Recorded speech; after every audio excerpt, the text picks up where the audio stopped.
తెలుగు శ్రోతలందరికీ నమస్కారం అండి. మన అలనాటి కథలు ఎవర్ గ్రీన్ స్టోరీస్ ఛానల్కి మీ అందరికీ స్వాగతం. లక్ష్యం ధారావాహిక వింటున్నామండి. రచన శ్రీమతి తనికెళ్ళ కళ్యాణి గారు.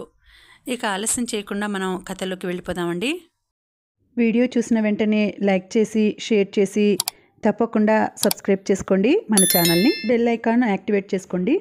తల్లి స్వప్న గురించి తండ్రికి చెప్తుందని రాజు శిరీష అనుకున్నారు. వసుంధర భయపడింది చెప్పడానికి. చదువు మాన్పిస్తాడు అని బిడ్డకి తనే నచ్చ చెబుదామనుకుంది. ఎవరో ఒకరు ఇచ్చారంటూ ఏదో ఒకటి ఇంటికి తెస్తుంది.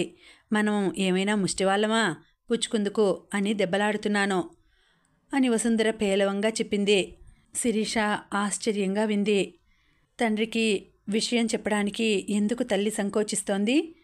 ఇంటి పరువు ప్రతిష్టలు కాపాడవలసిన బాధ్యత తండ్రికి ఉంది కదా. ఎవరు ఏదిస్తే అవి తీసుకోవడానికి అది ఎలా ఒప్పుకుంది? దాని తండ్రి చచ్చాడనుకుందా? నా మాట వినదు. పోనీ ఎవరింట్లోనైనా పని చేసుకొని 4 రూపాయలు సంపాదించవను, నాకు సహాయపడినట్లవుతుంది అన్నాడు. తల్లి విషయం పక్కదారి పట్టిస్తే తండ్రి తన కుటుంబ బాధ్యత పడలేనంటున్నాడు. ఎవరూ సరిగ్గా ఎందుకు ఆలోచించరు అనుకుంది శిరీష. ఎవరెన్ని చెప్పినా స్వప్నకి అర్థమవడం లేదు. సుధీర్ చూపించే కలల ప్రపంచం ఆ పిల్లకి చాలా నచ్చింది. అందుకే బాహాటంగా తిరగటం మొదలుపెట్టింది. తల్లి ఎంత దెబ్బలాడుతున్నా, చెల్లి ఎంత మంచిది కాదన్నా వినడం లేదు. బయటకు వెళ్ళడానికి చదువు ఒక సాకు మాత్రమే. అలంకరణతోనే టైం అంతా ఇంట్లో గడుపుతుంది. 15 రోజులకు ఒకసారి బ్యూటీ పార్లర్లో గడుపుతుంది. అందరితో ఫ్రీగా మూవ్ అవుతోంది. సుప్రియ అన్నను నిలదీసింది. అన్న నిజంగా స్వప్నం చేసుకుంటాడా అన్న సందేహం వచ్చింది. చెల్లి అయినా తన నోటి నుండి కంటే స్వప్న నుండే అన్న పేరు 10 సార్లు వినిపిస్తోంది. తను మీ వదిన కాబోతుందిట అంటూ. నువ్వు ఎలాగనుకుంటున్నావో కానీ తను మాత్రం మన ఇంటి కోడలైనట్లు ప్రాపగాండ చేస్తోంది చూడు. తర్వాత ఇది ఒక రకం బ్లాక్మెయిల్ అవ్వవచ్చు అంటూ నిర్మోహమాటంగా అన్నతో చెప్పింది. తను సరదాగా అని ఉంటుంది. ఇంకా నా చదువు పూర్తవ్వాలి కదా, జాబ్ రావాలి కదా. అప్పటి వరకు తను వెయిట్ చేస్తే మంచిదే. ఆడపిల్ల తల్లిదండ్రులు అంతవరకు తమ అమ్మాయిని మన కోసం ఉంచరు కదా తేలికగా చెప్పాడు. ఎందుకో సుప్రియ రిలీఫ్ ఫీల్ అయింది. కేవలం తన అందంతో తమ ఇంట్లో స్థానం పొందాలనుకుంటున్న స్వప్న అంటే చిరాకుగా ఉంటుంది. ఆటో డ్రైవర్ కూతురు తనతో సమాన స్థాయిలో ఉండడమా? నెవర్ అనుకుంది. ఇంట్లో ప్రసాద్ డబ్బు సరిగ్గా ఇవ్వడం లేదు. చుట్టుపక్కల 1000 రూపాయలు పాలకి, 2000 కిరాణాకి బాకీ పడ్డారు. 10 సార్లు వాళ్ళు అడుగుతుండడంతో శిరీషకి ఏమీ తోచడం లేదు. పరీక్షల ముందు డిస్టర్బ్ అవడమని ఆలోచిస్తోంది. నాన్న, మనం కొంచెమైనా కడితే వాళ్ళు ఏమీ అనరు. కట్టకుండా తెచ్చుకుంటామంటే వాళ్ళు ఇస్తారా? కొద్దిగా అయినా కట్టడానికి డబ్బివ్వండి శిరీష అడిగింది. నా దగ్గర ఇదే ఉంది అంటూ 300 తీసి కూతురి చేతిలో పెట్టాడు. శిరీష మృదువుగా అంది. నాన్న, రోజుకి 200 మాకు ఇచ్చారనుకోండి, ఇల్లు సాఫీగా వెళ్తుంది. కనీసం మా చదువు అయ్యే వరకైనా కష్టపడండి. తర్వాత నేను మీ బాధ్యత తీసుకుంటాను. ప్రసాద్కి మనసు నిలదీసింది. బద్ధకంతో ఆటో సరిగ్గా నడపడు. డబ్బు వచ్చింది అయినా సరిగ్గా కుటుంబానికి ఇవ్వడు. బయట తన కోసం వచ్చిన దాన్ని ఖర్చు పెట్టుకుంటాడు. పాపం, ఎలా వాళ్ళు సర్దుకుంటారో మొదటిసారిగా తనను తాను విమర్శించుకున్నాడు. వసుంధర ముందు రోజే తన తల్లి దగ్గరకు బయలుదేరింది. వసుంధరకి అన్న వదిన ఉన్నారు. తల్లి వాళ్ళ దగ్గర ఉంటుంది. తండ్రి తాలూకు పెన్షన్ 2000 ఆవిడకు వస్తుంది. కొడుకు కిళ్ళి కొట్టు పెట్టుకున్నాడు. అతడికి 1500 ఇస్తుంది. మిగిలిన డబ్బు మందు మాకులకో కూతురికో అంటూ ఉంచుతుంది. కూతురు ఎంతో ఇబ్బంది పడితే కానీ రాదు. పెదవి విప్పి కూడా అడగదు. కొడుక్కి చెల్లి అంటే ప్రాణం. చెల్లి వచ్చినప్పుడు తల్లికి 2000 3000 ఇవ్వమని చెబుతాడు. చెల్లి ఇంటి పరిస్థితులు అతడికి బాగా తెలుసును. వసుంధర గుంబనమైన మనిషిని కూడా తెలుసు. పిల్లలెలా ఉన్నారు అని అన్నయ్య అడిగేసరికి వసుంధర కన్నీళ్ల పర్యంతం అయింది. స్వప్న గురించి, రాజు తిరుగుళ్ల గురించి బాధపడుతూ చెప్పింది. అతడు వాళ్లతో మాట్లాడతానని 2 రోజులు చెల్లిని విశ్రాంతిగా ఉండమని చెప్పాడు. వసుంధర కాదని లేకపోయింది. పిల్లలకు బావకి ఫోన్లు చేసి చెల్లెలు 2 రోజులయ్యాక వస్తుందని చెప్పాడు.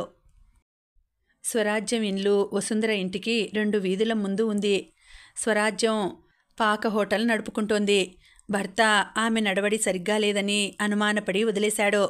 అంతేకాదు, హోటలు, బతుకు అన్నింటిపై విరక్తి చెంది సన్యాసుల్లో కలిసిపోయాడు. స్వరాజ్యం తెలివైనది.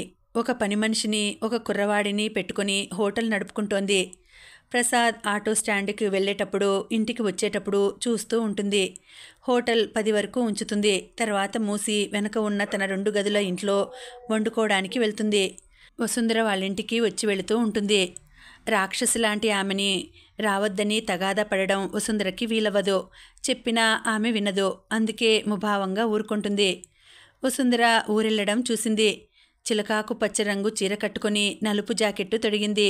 బాగా ముస్తాబై డజను అరటిపళ్ళు పట్టుకుని వసుంధర ఇంటికి వచ్చింది. ప్రసాద్ పావుగంట క్రితమే వచ్చాడు. అప్పుడే అన్నం తినబుద్ధి కాలేదు. మొహం, కాళ్ళు, చేతులు కడుక్కొని వచ్చి మంచం మీద దొర్లుతున్నాడు. కూతుళ్ళిద్దరూ చదువుకు వెళ్లారు. శిరీష వంట చేసి వెళ్ళింది.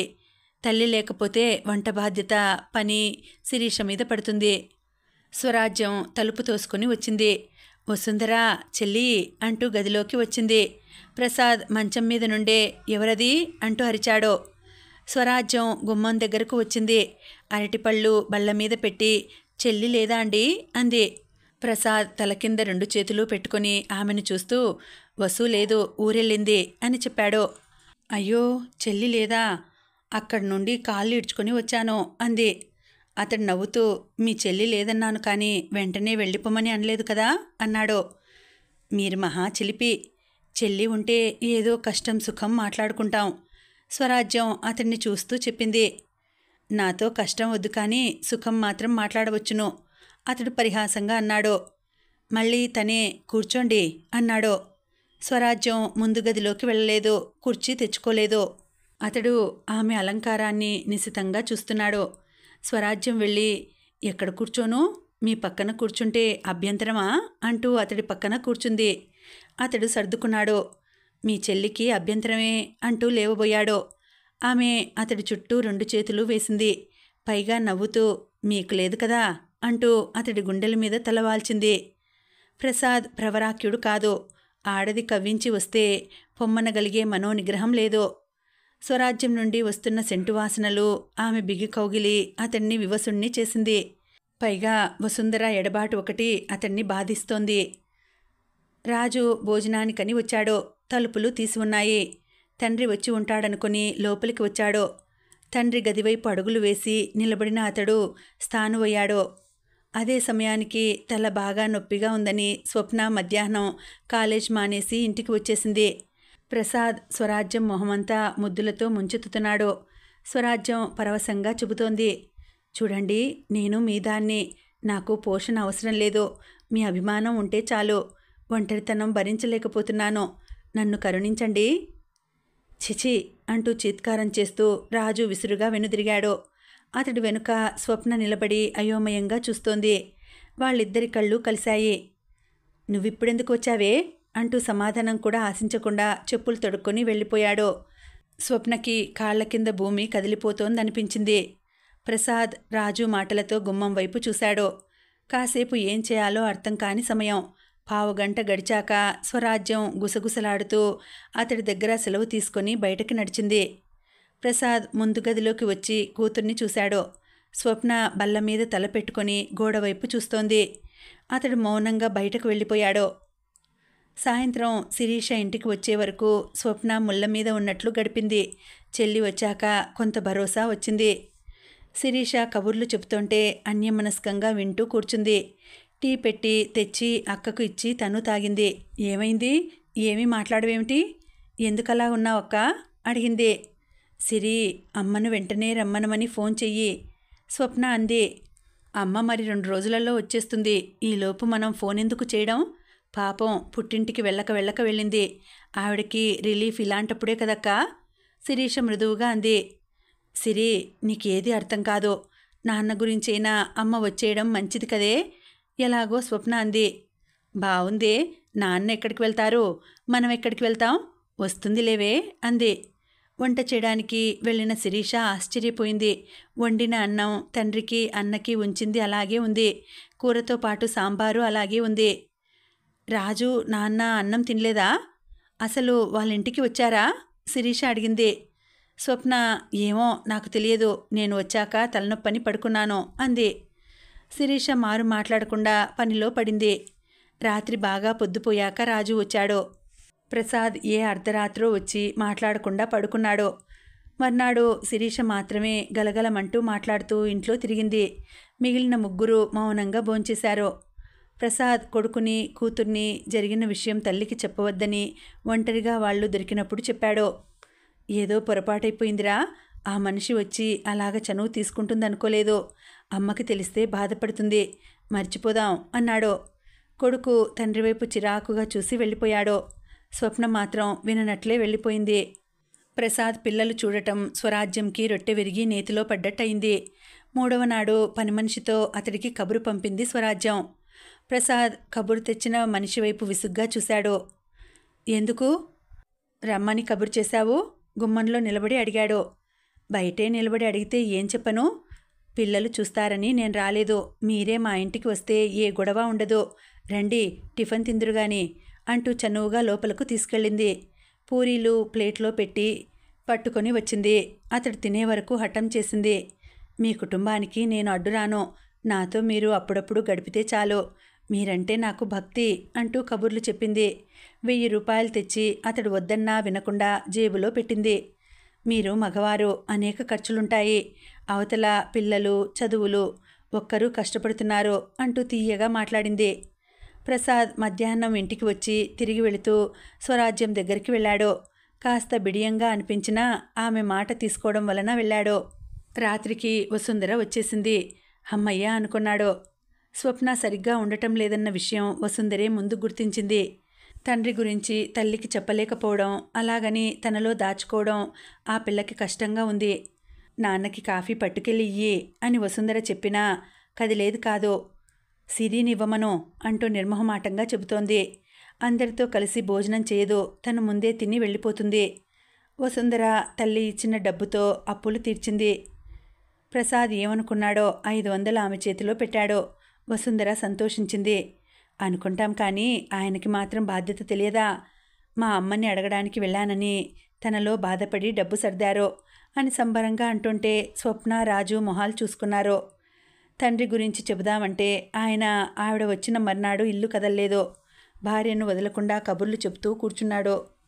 రాజు కసిగా బాగానే నాటకాలు నేర్చుకున్నాడు అని విసుక్కున్నాడు. వసుంధర, సిరి మాత్రమే ఆ ఇంట్లో హాయిగా ఉన్నారు. మిగిలిన ముగ్గురు ఇబ్బందిగానే ఉన్నారు. స్వప్న బాగా చీకటి పడ్డాక ఇంటికి వస్తోంది. చెల్లితో రావడం మానేసింది. హరి, నరేంద్ర ఆమెతో బాగా చనువుగా ఉంటున్నారు. మీరు లేకపోతే కాలేజీకి కలే లేదు అంటూ మెచ్చుకోలు కబుర్లతో ఆ పిల్లను బాగా కరిగించారు. సుధీర్ తీసుకొని రమ్మన్నాడని కబురు మోసుకొని వచ్చారు. స్వప్న వాళ్లతో వెళ్ళింది. సుధీర్ ఆమెను కలవడానికి వచ్చినప్పుడు వీళ్ళు కూడా కలిసి మాట్లాడేవారు. అందువలన స్వప్న నిర్భయంగా వాళ్లతో హోటల్కి వెళ్ళింది. అతడి రాక కోసం ఎదురుచూస్తున్న ఆమెకి వాళ్ళు కూల్ డ్రింక్ ఆఫర్ చేశారు. కూల్ డ్రింక్ తాగిన పావు గంటకే స్వప్నకి బాగా నిద్ర రావడం మొదలుపెట్టింది. హరి, నాకెలాగో ఉంది, 10 నిమిషాలు మంచం మీద పడుకుంటాను అంటూ వాళ్ళకు చెప్పి పడుకుంది. స్వప్నకి తెలివి వచ్చేసరికి బాగా చీకటి పడుతోంది. ఒళ్ళంతా ఏమిటోగా అనిపిస్తోంది. ఎలాగో లేచి బాత్రూంకి వెళ్ళింది. వచ్చాక అద్దంలో చూసుకుంటే తన రూపం తనకే కొత్తగా అనిపించింది. మరొక పావు గంటకి హరి, నరేంద్ర వచ్చారు. అమ్మయ్య, మెలకువ వచ్చింది కదా. స్వప్న, ఇన్నాళ్ళు మమ్మల్ని ఊరిస్తూ తిరిగావు. ఎప్పటి నుండో ఆరాధిస్తున్న మమ్మల్ని కాదని సుధీర్తో చనువు పెంచుకున్నావు. సుధీర్ నిన్ను పెళ్లి చేసుకుంటాడని కలలు కంటున్నావు. ఆ విషయాలు మీకు అనవసరం. అది మా ఇద్దరికి సంబంధించిన విషయం. స్వప్న పౌరుషంగా అంది. అది మీ విషయం. అలాగే, నాకు ఏ అభ్యంతరం లేదు. నిన్ను మొదట అనుభవించాను. నీ మీద కోరిక తీరింది. హరి నిర్లక్ష్యంగా అన్నాడు. హరి, స్వప్న కంగారుగా భయం కలగలిపి పిలిచింది. నువ్వు ఏమిటి అంటున్నావు? అయోమయంగా అడిగింది. నువ్వంటే ఉండే ఆకర్షణ వలన ఇలాగ చేయవలసి వచ్చింది. ఇదిగో 1000 రూపాయలు. నీకు డబ్బంటే ప్రాణం కదా, తీసుకో. ఇంక నువ్వు ఎవరి వెనకాల తిరిగినా నాకు అనవసరం. హరి వెటకారంగా చెప్పి వెళ్ళిపోయాడు. నరేంద్రకి ఏడుస్తున్న స్వప్నం చూస్తే జాలి వేసింది. హరి అంటే ఉండే ఇష్టం వలన, స్నేహం వలన స్వప్న విషయంలో సహకరించాడు. ఇప్పుడు ఇప్పుడు ఆ అమ్మాయిని చూస్తే చాలా ఇబ్బందిగా అనిపిస్తోంది. నరేంద్ర, మీరు చెప్పండి, హరి చెప్పేదంతా నిజమా? మొహం నల్లబడగా సన్నగా అడిగింది. నరేంద్ర తల వంచుకున్నాడు. హరి వెళ్ళడానికి ఉద్యుక్తుడవుతూ అన్నాడు. స్వప్న, నువ్వు మాతో ఫ్రీగా తిరిగావు. అంతెందుకు మీ చెల్లెల్లాగా గిరి గీసుకుని బతకలేదు. కనుక నీ దృష్టిలో సెక్స్ చాలా మామూలు విషయం. ఇది కూడా ఈజీగా తీసుకుంటావో లేక ఈ విషయం దాచి సుధీర్ను చేపడతావో నీ ఇష్టం అన్నాడు. వాళ్ళిద్దరూ వెళ్ళిపోయాక తనక్కడ ఉండడం ఎందుకని స్వప్న బయటకు వచ్చేసింది. ఈజీగా జరిగిన విషయంగా తీసుకుంటావా అంటున్న హరి మాటలే గుర్తుకొస్తున్నాయి. కాసేపు ఒంటరిగా పార్కులో కూర్చుంది. చాలాసేపు గడిచాక ఇంటికి బయలుదేరింది. సుధీర్ విషయం ఏమిటి? అతడు తనను పెళ్లి చేసుకుంటాడో లేదో అడిగి తేల్చుకోవాలి అనుకుంది స్వప్న. ఇంటికి వచ్చిన కూతుర్ని ఆలస్యంగా ఎందుకు వచ్చావని అడిగి తిట్టాలనుకున్న వసుంధర కూతుర్ని చూసి ఎలాగో ఉన్నదెందుకని ఆలోచనలో పడింది. స్వప్న, ఏమైంది? ఎందుకలాగున్నావు అని ప్రేమగా అడిగింది. ఏమీ లేదమ్మా, సుప్రియ ఇంటికి వెళ్ళి వస్తున్నాను, అందుకే లేట్ అయింది అంటూ మరొక మాటకు ఆస్కారం ఇవ్వకుండా వెళ్ళి పడుకుంది. శిరీష, వసుంధర ఎంత పిలిచినా స్వప్న దుప్పట్లో నుండి తల బయట పెట్టలేదు. రాత్రి ప్రసాద్ వచ్చాక వసుంధర కూతురి విషయం అతడికి చెప్పింది. ఈ మధ్య స్వప్న అదోలా ఉంటుంది, ఎంత అడిగినా విషయం చెప్పదు, మీరైనా కనుక్కోండి అంటూ భర్తను బతిమాలింది. రాజు తండ్రి వైపు చూశాడు. ప్రసాద్కి ఒళ్ళు మండింది. అన్నింటికీ తనే కారణమన్నట్లు చూస్తాడేం? వసుంధర ఎలాగో అవుతూ అంది. అమ్మ ఇచ్చిన డబ్బుతో మీరిచ్చిన దాంతో పాలు కిరాణా అవి తీర్చాం. దానికి బట్టల సరదా ఎక్కువ. డబ్బు ఇవ్వలేదని బాధపడుతోందేమో. ఎదిగే పిల్లలు ఏవేవో సరదాలుంటాయి. మనకి వీలు కలగడం లేదనే నా బాధ. ప్రసాద్ చిరాకుగా అన్నాడు. ఈ కుటుంబ భారం మోయడం నా వల్ల కాదు. నా గురించి ఆలోచించేవారు లేరు. ఇంకా డబ్బు దోచిపెట్టి మీ సరదాలు తీర్చడం నా వల్ల కాదు. రాజు తల్లివైపు చూస్తూ, పెద్దవాళ్లకే వాళ్ళ సరదా ముఖ్యం, ఇతరుల విషయం పట్టించుకోరు. నువ్వొక అమాయకురాలివి, ఈ విషయం వదిలేయి అన్నాడు.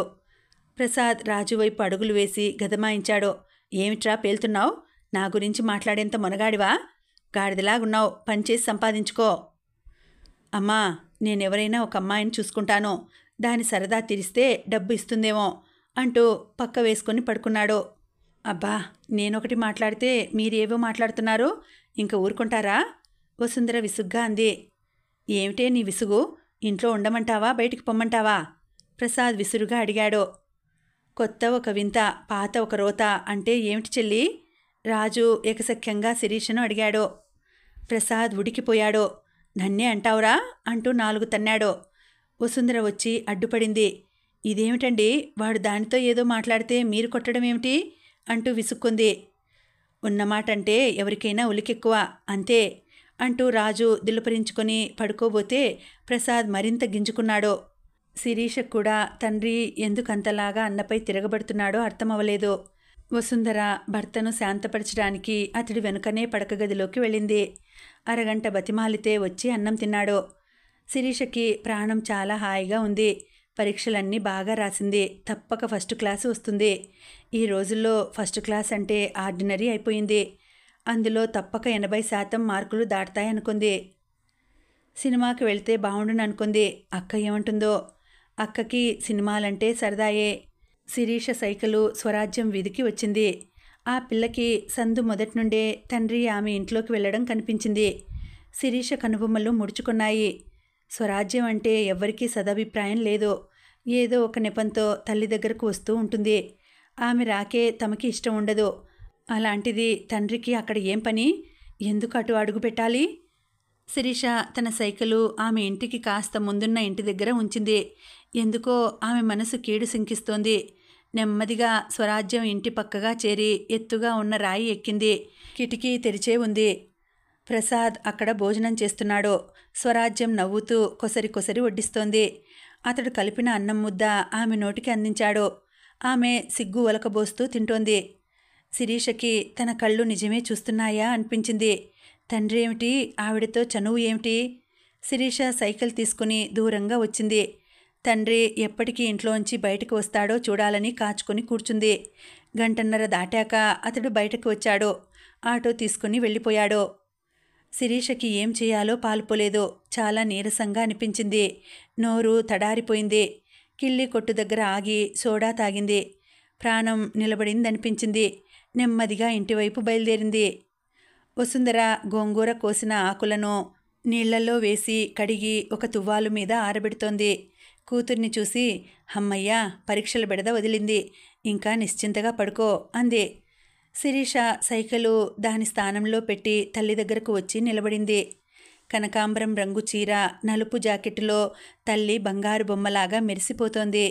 మెడలో పుస్తెల తాడు, నల్లపూసలు వేసుకున్న 10 బంగారు ఆభరణాలు ఉన్నట్లు మెరిసిపోతోంది. చేతులకు వేసుకున్న మట్టి గాజులు ఆ చేతుల సౌకుమార్యాన్ని చాటి చెబుతున్నాయి. కాళ్లకున్న సన్నజాజి డిజైన్ పట్టీలు ఈ పద్మం వంటి పాదాలను అంటిపెట్టుకోవడం మా భాగ్యం అన్నట్లున్నాయి. ఏమిటి సిరి, అలాగ కొత్తగా చూస్తున్నావు? మీ నాన్నగారికి ఇష్టమని గోంగూర పచ్చడి చేద్దామని ఈ ప్రయత్నం అంది. ఇంత అందమైన అమ్మతో జీవితం పంచుకున్న నాన్నకి ఇతరులు ఎలా నచ్చారు? వసుంధర కూతురి వైపు ప్రేమగా చూస్తూ, పద తల్లి, భోజనం చేద్దువు గాని అంది. అమ్మకి అస్తమాను నాన్న గురించో తమ గురించో తప్ప తన గురించి ఆలోచనలే ఉండవా? తనకంటూ వేరే ఇష్టాలు ఉండవా? ఇంత మంచి మనిషికి అడుగడుగునా సమస్యలా? శిరీష బాధగా కణతలు నొక్కుకుంది. అన్నం ఎదురుగా పెట్టుకుని ఆలోచనలేమిటి? చిరుకోపంగా కూతుర్ని అడిగింది. అమ్మా, నువ్వు పెట్టుకోలేదేం అడిగింది. మీ నాన్నగారు వస్తారు, వచ్చాక తిందామని నసిగింది. శిరీష మనసులో పీకల దాకా స్వరాజ్యం ఇంట్లో అన్నం తిన్న తండ్రి గుర్తుకు వచ్చాడో. తల్లిని చూస్తే జాలి కలిగింది. అమ్మా, నాన్న ఇప్పటి వరకు రాలేదంటే ఎక్కడో బేరం కుదుర్చుకుని ఉంటారు. నువ్వు నాతో కూర్చుని అన్నం తినమ్మా బతిమాలింది. పాపం, మీ నాన్నగారు ఒక్కరూ తినాలి కదే అంది. శిరీష మాట్లాడకుండా వెళ్ళి తల్లి కంచం తెచ్చి వడ్డించింది. ఏమిటో ఈ మధ్య తరచుగా ఈయన భోజనానికి రావడం లేదో. ఇలాగైతే ఆరోగ్యం పాడవదా అంది. శిరీష ఉలిక్కిపడింది. తండ్రి ఈ మధ్య తరచుగా ఇలాగే చేస్తున్నాడా? అంటే వారిద్దరి మధ్య చాలా రోజులై ఈ విషయం నడుస్తోందా? నన్ను అన్నం తినమని బలవంతం చేసి నువ్వు తినకుండా ఆలోచనలో పడ్డావేమిటి? ప్రశ్నించింది వసుంధర. శిరీష సర్దుకుంది. ఇతర విషయాలు మాట్లాడుతూ భోజనాలు ముగించారు. శిరీష ఆలోచనగా పడుకుంది. వసుంధర పని ముగించుకొని కూతురి పక్కన చేరింది. మాట్లాడుతూ నిద్రలోకి జారిన తల్లిని చూస్తే ఆ పిల్ల మనసు బాధతో సుడులు తిరుగుతోంది. ఎప్పుడూ ఈవిడ జీవితంలో సమస్యలేనా? దరిద్రం, భర్త వ్యసనాలు ఒక ఎత్తు, ఈ విషయం ఒక ఎత్తు. అమ్మకి ఏ సగా తగలకుండా ఈ సమస్యను తాను పరిష్కరించగలిగితే? శిరీష ప్రేమగా తల్లి నడుం మీద చెయ్యి వేసింది. భగవంతుడా, మా అమ్మను కాపాడు తండ్రి అనుకుంది. 2-3 రోజులు మదనపడ్డాక అక్కను అన్నను పిలిచింది. నేను మీతో అర్జెంటుగా మాట్లాడాలి. మీరు ముందు వెళ్ళి పార్కు దగ్గర ఉండండి, నేను తర్వాత వస్తాను అంది. అబ్బా, ఏమిటే నీ గొడవ? స్వప్న విసుక్కుంది. ప్లీజ్ అక్క, ఒకసారి మనం కూర్చుని మాట్లాడుకోవాలి, నా మాట వినండి అర్థించింది. రాజు మౌనంగా చెప్పులు తొడుక్కున్నాడు. అన్నయ్య, నేను చెప్పానుగా అంటున్న శిరీషను నవ్వుతూ చూసి, అందుకే బయలుదేరాను అన్నాడు. 10 నిమిషాలయ్యాక స్వప్న వెళ్ళింది. వాళ్ళు వెళ్ళిన పావుగంటకి ఫ్రెండింటికి వెళ్తున్నానని శిరీష బయలుదేరింది. చాలా ఏళ్ల తర్వాత ఆ పిల్లలు తల్లి గురించి మాట్లాడుకోవడానికి అక్కడికి వచ్చారు. రాజు, స్వప్న చాలా నెలల తర్వాత కలిసి హాయిగా మాట్లాడుకున్నారు. శిరీష నవ్వుతూ వాళ్ళు కూర్చున్న సిమెంట్ బెంచ్ వైపు నడిచింది. శిరీషకి బాల్యం తాలూకు అనుభవాలు గుర్తుకు వచ్చాయి. ముగ్గురు కలిసి సినిమాకు వెళ్ళేవారు, పార్కులో ఆడుకునేవారు. అన్న తమ ఇద్దరికీ ఐస్ క్రీములు కొని తెచ్చేవాడు. పిడత కింద పప్పు ఒకటి ఈ పార్కుల దగ్గర ఫేమస్. పచ్చిమిరపకాయ బజ్జీలు, అరటికాయ బజ్జీలు అమ్ముతారు. మిరపకాయ బజ్జీలు తినడం నోరు కారమైపోయి కళ్ళల్లో నీళ్లు తిరిగేవి. అప్పుడు ఐస్ క్రీమ్ ఆదుకునేది. శిరీష వాటిని తలుచుకుంటూ వారిద్దరి దగ్గరకు చేరింది. రాజు చెల్లెళ్ళిద్దరినీ చూసి, కూర్చోండి, ఇప్పుడే వస్తాను అంటూ వెళ్ళాడు. శిరీష వారించేలోపు అతడు వెళ్ళిపోయాడు. శిరీష అక్కను చూస్తూ అడిగింది, ఈ మధ్య డల్గా ఉంటున్నావు, పరీక్షలు బాగా రాయలేదా? స్వప్న తలదించుకుంది. చెల్లి దృష్టిలో మనిషి సరిగ్గా ఉండకపోతే చదువు, ఆరోగ్యమే కారణాలు, ఇవి కాక చాలా ఉంటాయని తను అనుకోదు. రాజు 2 చేతులలో పిడత కింద పప్పు, అరటికాయ బజ్జీలు, మిరపకాయ బజ్జీలు పట్టుకొని వచ్చాడు. శిరీష వాళ్ళిద్దరి వైపు చూసి వాటిని అందుకుంది. ముగ్గురికి పంచింది. అన్నయ్య, మనం యాంత్రిక జీవితంలో పడి చాలా కోల్పోతున్నాం కదా, మనం ఇలాగ వచ్చి ఎన్నేళ్ళయిందిరా అంది. రాజు మనసు చెల్లెలి మాటలతో ఏకీభవించింది. శిరీష మళ్ళీ అంది, అన్నయ్య, ఇలాంటి ఆనందాలు మన అనుబంధాలను గుర్తు చేస్తాయి, ప్రేమను వృద్ధి చేస్తాయి కదూ. రాజు తల ఊపాడు. కాసేపు పార్కులో వచ్చిన మార్పులను పరీక్షిస్తూ తినేశారు. శిరీష వాటర్ ప్యాకెట్లో నీళ్లు తాగాక అప్పుడు ఐస్ క్రీం కొరకు వెళ్ళబోతున్న అన్నయ్యని ఆపింది. అన్నయ్య, మీ ఇద్దరికీ ఒక విషయం తెలియజేద్దామని ఇక్కడికి రమ్మన్నాను. మన ముగ్గురం ఆలోచించి దీనిపై ఒక నిర్ణయం తీసుకోవాలి అంది. స్వప్న గుండెలు దడదడలాడాయి. తన గురించి ఎవరైనా చెల్లికి చెప్పేశారా? దాని విషయమే పిలిచిందా? శిరీష మృదువుగా చెప్పింది, మనం అమ్మ కడుపున పుట్టడం మన అదృష్టంరా. పాపం నిద్రలో కూడా మన గురించే ఆలోచిస్తుంది. అలాంటి అమ్మ సుఖంగా ఉండడానికి మనం ఏమైనా చేయాలి అంది శిరీష. రాజు చెల్లెలు ఏం చెప్పబోతున్నదా అన్నట్లు చూశాడు. అంతలో స్వప్నకి, రాజుకి తండ్రి విషయం గుర్తుకు వచ్చింది. సిరికి తెలియకుండా అది దాచారు. చిన్నపిల్ల, అది ఏం తల్లడిల్లిపోతుందో అని ఆలోచించారు. ఇప్పుడు అది తమను పిలవడం. శిరీష జరిగిన విషయమంతా చెప్పింది. ఆ అమ్మాయి స్వరం కంపించింది. కంచే చేనుకి రక్షణనివ్వాలి. కంచే చేను మేస్తే ఎలాగా? ఇప్పుడు మన ముందున్నది అమ్మకు తెలియకుండా నాన్నను అడగడమా, అమ్మతో చెప్పి అమ్మను కలుపుకొని ఆయనను నిలదీయడమా అన్న విషయం మీరు కూడా ఆలోచిస్తారని పిలిచాను అంది. రాజు మొహం నల్లబడింది. ఎటువంటి విషయం ఒక చెల్లి అన్నకు చెప్పవలసి వచ్చింది? అతడు స్వప్న వైపు చూశాడు. స్వప్న చెల్లెలికి తామిద్దరూ ఎదుర్కొన్న దృశ్యం గురించి చెప్పింది. శిరీష తెల్లబోయింది. అటువంటిది చూసి ఎలాగ వాళ్ళిద్దరూ ఉండగలిగారు?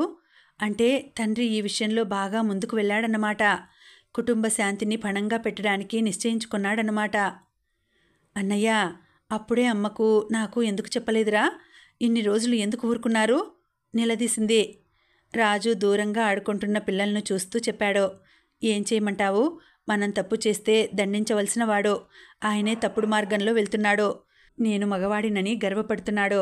పైగా అదొక దరిద్రం. ఈయనపై కన్నేసింది. వెళ్ళి మా ఫ్రెండ్స్తో కలిసి దానికి వార్నింగ్ ఇవ్వమంటావా? శిరీష బరువుగా నిట్టూర్చింది. మన బంగారం మంచిది కానప్పుడు ఎవరిని మాత్రం ఏమనగలం? తండ్రి ఇంటికి యజమాని, 3 బిడ్డలున్నవాడు. పరాయిదాని పొందు కోసం తప్పించడమా? పిల్లలు 3 తర్జన భర్జన పడ్డారు.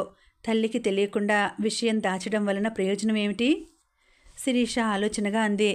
అది కాదురా, ఆయనను తిట్టడానికి కానీ నిలదీయడానికి కానీ అమ్మకే మొదట హక్కు ఉంది. ఇప్పుడు మనం చెప్పకపోతే అమ్మ బాధ ఎక్కువ చేసిన వాళ్ళమవుతాం. మొగ్గలోనే దీన్ని తుంచేయాలి. అప్పటి వరకు వాళ్ళ మాటలు విన్న స్వప్న అప్పుడు నోరు విప్పింది. మొగ్గ కాదు, నాన్న విషయం పెద్ద మోడంత అయింది. ఆయన ఇంకా యవ్వనంలో ఉన్నట్లు భావిస్తున్నాడు. గట్టిగా అడిగి పారేస్తే సరి అంది. రాజు కూడా అలాగే చెయ్యాలన్నాడు. తల్లికి చెప్పి తండ్రిని అడగాల, తండ్రిని వేరే కలిసి అడగాల అనుకున్న దాని మీద మాత్రం నిర్ణయం చేయడానికి కష్టపడ్డారు. తల్లి మనసు చాలా సున్నితం. ఆవిడ ఈ విషయంలో ఎంత నలిగిపోతుందో. ఏదేమైనా అన్నయ్య, మనం 3 ఒక మాట మీద ఉండాలి. ఆయనను మన వైపుకే తేవాలి, సరేనా? అన్న శిరీష మాటలకు వాళ్ళు ఏకీభవించారు. 3 కలిసి ఇంటికి వస్తే వసుంధర మురిపెంగా నవ్వింది. రాజు, నువ్వు చెల్లెల్నిద్దరినీ అటూ ఇటూ పెట్టుకొని వస్తుంటే ఎంత బావుంది. ఒక మాట చెప్పనా? ప్రతి ఆడదానికి రక్షణగా ఒక తండ్రి, ఒక అన్న లేదా ఒక తమ్ముడు, ఒక కొడుకు, ఎవరో ఒకరు ఉండాలిరా. అప్పుడు సమాజం ఆడదాని వైపు చూసేందుకు, కష్టపెట్టేటందుకు భయపడుతుంది. విమర్శ కూడా చేయలేదు. వాళ్ళు సమర్థులా అసమర్థులా అన్నది అవతలి పెట్టు. మనిషి అండగా ఉండాలి, అంతే. పిల్లలు 3 ఒకరి మొహం ఒకరు విస్తుపోయి చూశారు. స్వరాజ్యంకి మహా సరదాగా ఉంది. తనకి హోటల్ ఉంది. డబ్బుకి పర్వాలేదు. మొదటి మొగుడు చీటీలు కట్టి బాగానే దాచాడు. తల దాచుకోవడానికి ఇల్లు ఉంది. ఎటొచ్చి మొగతోడు కావాలి. ప్రసాద్ అందంగా ఉంటాడు. బోలెడు షోకులు చేసుకుంటాడు. ఉంగరాల జుట్టు. 3 పిల్లలున్న తండ్రిలాగే అనిపించడు. ఒకసారి అతడి ఇంటికి వెళ్ళి చూడాలనిపించింది. వసుంధర పైకి కనపడదు గాని టెక్కెక్కువ. అందమైన మొగుడు, 3 పిల్లలు ఉన్నారని గర్వం. దాని మొగుడు ఇప్పుడు తన చుట్టూ తిరుగుతున్నాడంటే ఏం చేస్తుంది? తన విషయం తెలిస్తే వసుంధర మొహం ఎలా ఉంటుంది? చూడాలని స్వరాజ్యంకి మహా సరదాగా ఉంది. ప్రసాద్కి డబ్బు ప్రలోభం ఎక్కువ. కష్టపడడానికి ఇష్టం ఉండదు. తను ఆ బలహీనతని ఉపయోగించుకుంటోంది. ప్రసాద్ ఇంట్లో వసుంధర పూరి కూర చేసి టిఫిన్ పెట్టింది. అతడు తింటున్నాడు. బియ్యం ఆ పూటకే వస్తాయి, రాత్రికి తెచ్చుకోవాలి. వసుంధర భర్తకి వచ్చేటప్పుడు అరబస్తా బియ్యం కొని తెమ్మంది. ఎలాగో మధ్యాహ్నం భోజనానికి వచ్చేటప్పుడు తెస్తే సరనుకుంది. ఎప్పుడు అవైపోయాయి ఇవైపోయాయి అంటూ సతాయింపేనా? ఏం ఒక రోజుకి ఎవరింట్లోనో బదులు తెచ్చుకోరాదా? ఎప్పుడు వీడి మీద స్వారీ చేద్దామా అన్నట్లు చూస్తావో అంటూ భార్యను విసుక్కున్నాడు. ఇప్పుడు నేనేమన్నాను?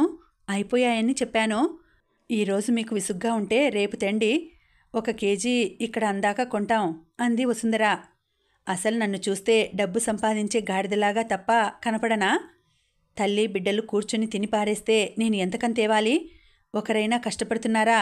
ఛ వెదవ కొంప అంటూ ప్రసాద్ దండెత్తాడు. బావుందండి, వాళ్ళ రెక్కలు గట్టిపడందే ఏం చేయగలరు? మీరు ఏదో అనాలని అనడం తప్ప మన బిడ్డలకు మనం పెట్టుకోవడం గొప్ప. వసుంధర బాధగా అంది. ఏమిటి మాటకు మాట ఎదురు చెప్తున్నావు? అందరిలాగా నీ పిల్లలను ఏదైనా పని చేసుకోమను. నా శరీరం కష్టపడలేకపోతుంది. ఎన్నాళ్ళు నానెత్తి మీద కూర్చుంటారు అరిచాడు. అవేం మాటలండి, పిల్లలు బాధపడతారు అంటుంటే స్వరాజ్యం వచ్చింది. వసుంధరా ఏం చేస్తున్నావు అంటున్న ఆమెను చూసి ప్రసాద్ తెల్లబోయాడు. రాజు పెంకిగా అన్నాడు. మా అమ్మ నాన్న ఏదో మాట్లాడుకుంటున్నారు, దయచేసి మీరు వెళ్ళండి. వసుంధర రాజు అంటూ వారించేలోపు స్వరాజ్యం అందుకుంది. అబ్బాయ్ మరీ మిడిసిపడకు, మీ అమ్మని చూద్దామని వస్తే. చాలు, చూసింది చాలు, మీరు వెళ్ళండి చాలా ఏవగింపుగా రాజు అన్నాడు. చూశారా, తల్లిదండ్రులు ఎదురుగా ఉన్నారనైనా భయపడకుండా ఎలా అంటున్నాడో? వీడిని కాదు అనవలసింది, వీడినిలాగా పెంచిన తల్లిని అనాలి అంది అక్కసుగా. ప్రసాద్ కల్పించుకున్నాడు. ఏరా కొమ్ములొచ్చాయా? పెద్దవాళ్ళను గౌరవించాలని తెలియదా అంటూ కసిరాడు. మీరు వచ్చి కూర్చోండి, పిల్లవాడు తెలియకన్నాడు అంది వసుంధర. ఎవరికి గౌరవం ఇవ్వాలో ఎవరికి ఇవ్వనవసరం లేదో మాకు బాగా తెలుసు. మా జీవితాలకు నిప్పు పెట్టేవాళ్లను బజారు వాళ్లను గౌరవించవలసిన పని లేదు రాజు అనడం, ప్రసాద్ అతడి చెంప మీద కొట్టడం జరిగాయి ఒకేసారి. ఛ ఇలాగ రావడం నా అదే పొరపాటు అంటూ స్వరాజ్యం చివాలున వెనుదిరిగింది. అభిమానంగా వచ్చిన దాన్ని అవమానిస్తారా అంటూ బుసలు కొడుతూ వెళ్ళింది. వసుంధర స్వరాజ్యం అంటూ పిలుస్తున్నా వెనుదిరగలేదు. చూశావా నీ కొడుకు ప్రతాపం, చిన్నంతరం పెద్దంతరం లేదు దూకుడుగా ప్రసాద్ అన్నాడు. రాజు వెటకారంగా అన్నాడు. అభిమానంగా వచ్చిందట, అభిమానం. దీని అభిమానం ఎవరిమీదో నాకు తెలియదా? రాజు కసిగా అన్నాడు. రాజు అని తల్లి పిలుపు. ఏమిట్రా ఊరుకుంటుంటే తెగరెచ్చిపోతున్నావు అంటూ మీదకు వస్తున్న తండ్రి రూపం ఒకేసారి ఎదుర్కోవలసి వచ్చింది. అమ్మా, ఆవిడ నీ భర్త ఉంపుడు గత్తే, నిన్ను కాదని ఆయన ఆవిడతో కలిసి డ్రామా ఆడుతున్నాడు. ఇంకా నువ్వు ఆవిడను పిలుస్తావా? నీ కాపురంలో నిప్పులు పోసుకుంటావా? తల్లిని జాలిగా చూస్తూ అడిగాడు. రాజు ఏమిట్రా నువ్వు చెప్తున్నది? అయోమయంగా అంది వసుంధర. వెధవా, నా మీద లేనిపోని నిందలేస్తావా? మొదట నా ఇంట్లోంచి బయటకు వెళ్ళు అంటూ జుట్టు పట్టుకుని బయటకు వాడిని తోశాడు. శిరీష వచ్చి తండ్రి చేతుల్లో నుండి అన్నను యువతలకు లాగింది. నాన్న, మా ముగ్గురి మీద ఒట్టు వేసి చెప్పండి, మీకు ఆవిడతో సంబంధం లేదా?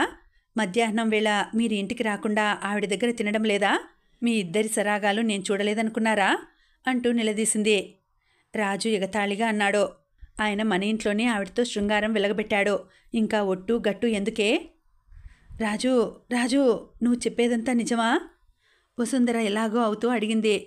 రాజు బాధగా అన్నాడు. ఆయననే అడుగమ్మా. ప్రసాద్లో మొండితనం, మగవాడినన్న అహంకారం బయటకొచ్చాయి. ఏమిట్రా అడిగేది? అందరూ నోరు మూసుకొని పడుండండి. నా సంపాదన తింటూ నన్ను నిలదీస్తారా అంటూ భార్య వైపు తిరిగాడు. చూడు వసు, స్వరాజ్యంకి నేనంటే ప్రాణం. నా డబ్బు సంపాదన తనకి అవసరం లేదు. మీలాగా నా మీద ఆధారపడదు. కేవలం తోడుగా ఉంటే చాలంది. అయినా ఈ రోజులలో ఒంటరిగా ఎవరి సాయం లేకుండా బ్రతకడం చాలా కష్టం. అందుకనే జాలిపడి సరేనన్నాను అన్నాడు. వసుంధరకి కాళ్ల కింద భూమి కదిలిపోతున్నట్లుంది. ఏమిటి, తను వింటున్నది నిజమా? రాజు, శిరీష మసకమసకగా కనిపిస్తున్నారేమిటి? లోకమంతా తిరుగుతున్నట్లు, తన మీద పెద్ద బరువు ఏదో పడిపోతున్నట్లు అనిపించటం వరకే వసుంధరకి తెలుసు. కింద పడిపోతున్న తల్లిని శిరీష పరుగున వెళ్ళి పట్టుకుంది. అన్నయ్య, నీళ్లు పట్టుకునిరా అంది శిరీష. రాజు నీళ్లు, స్వప్న తలగడా పట్టుకుని వచ్చారు. ప్రసాద్ వాళ్ళ వైపు ఒకసారి, భార్య వైపు ఒకసారి చూసి వెళ్ళిపోయాడో. అక్కడ ఉండడం అతడి వల్ల కాలేదో. ఇంకా ఉందండి, కథ కొనసాగుతుంది. మళ్ళీ వచ్చే వీడియోలో కలుసుకుంటానండి. అంతవరకు సెలవు. నమస్తే.